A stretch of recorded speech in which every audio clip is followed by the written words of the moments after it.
Well, for many, the college application process can seem daunting and overwhelming. At Rocky Hill Country Day School, their team is preparing students to navigate the challenges that the process can present.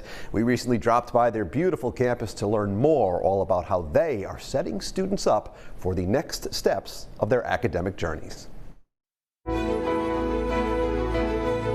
When beginning, it's crucial to address some myths associated with the process. Two of the biggest myths that I think that are out there, one is that they expect the process to be transactional, that it's inputs and outputs, that if you do this, then you get this.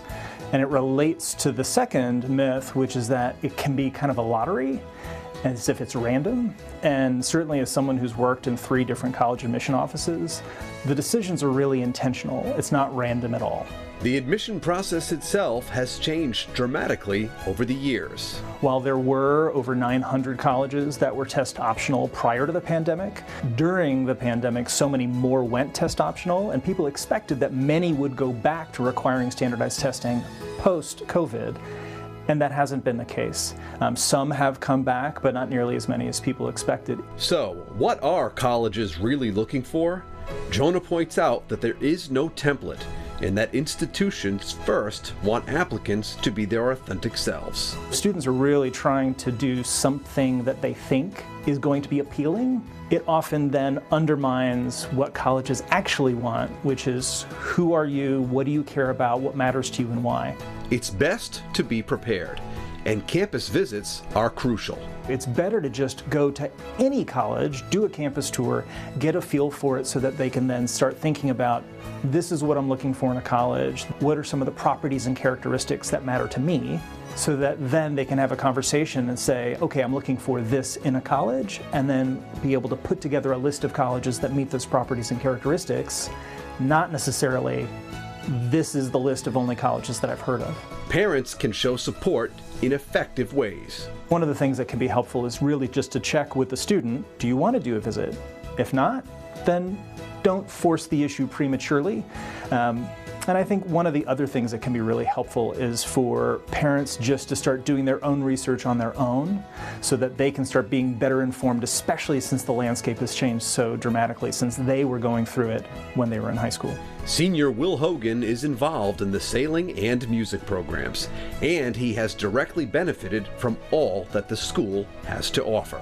It's been good. I came here 5th grade, my brother is in 6th. The classes are small, which is nice. I feel like I've really been able to step out of my boundaries because we do a lot of discussion-based stuff, especially in advanced humanities, and I don't know, I feel like it's been good. They certainly helped him to navigate the college application process. We mainly started last year, I think in March. We have a bunch of college workshops, and whenever we have class meetings, we went through things like writing the Common App, writing your essays, selecting a list, and then also it's been good because we have, over March break, there are a college visit that school runs. We also do a college tour during the first 2 days of spring break, where all of our students in the upper school are free to come and join me, and I take them to 6 colleges over the course of 2 days. It's totally free, but it's just a great way for students, regardless of where they are in the process, to just be able to see colleges, and it breaks down any barriers that they may have to actually getting on campus and seeing what colleges are like. It's all about starting early and the great support received. Starting early, starting over the summer, and setting up meetings with a college counselor. I do weekly ones with Mr. O'Hara, and they've been really helpful. I've gotten so much done in the past couple weeks because of it. Just starting early and keeping in touch with college counselor.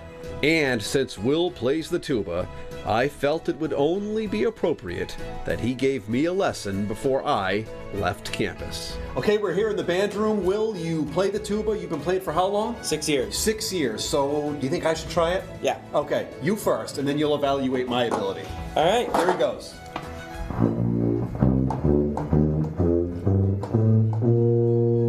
I love it. Now, you said this one I have is from 1914? Yep.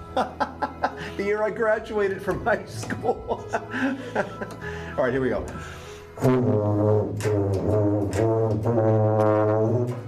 There you go. I think it sounds like an elephant giving birth, but I'll take it. Nice job, Will. Thanks. You already knew I was full of hot air, and I just proved it right there. Will is a very nice young man, and we really enjoyed meeting him and appreciated the little lesson that he gave to me that day. Well, over 50 colleges come and meet with their students, but the school doesn't restrict those meetings to only 11th and 12th graders. Every student in their upper school is encouraged to come and meet with those colleges during their community time during the school day. One of many great things they offer at this terrific school. For more information on Rocky Hill Country Day School, just visit us right now at roadshow.com.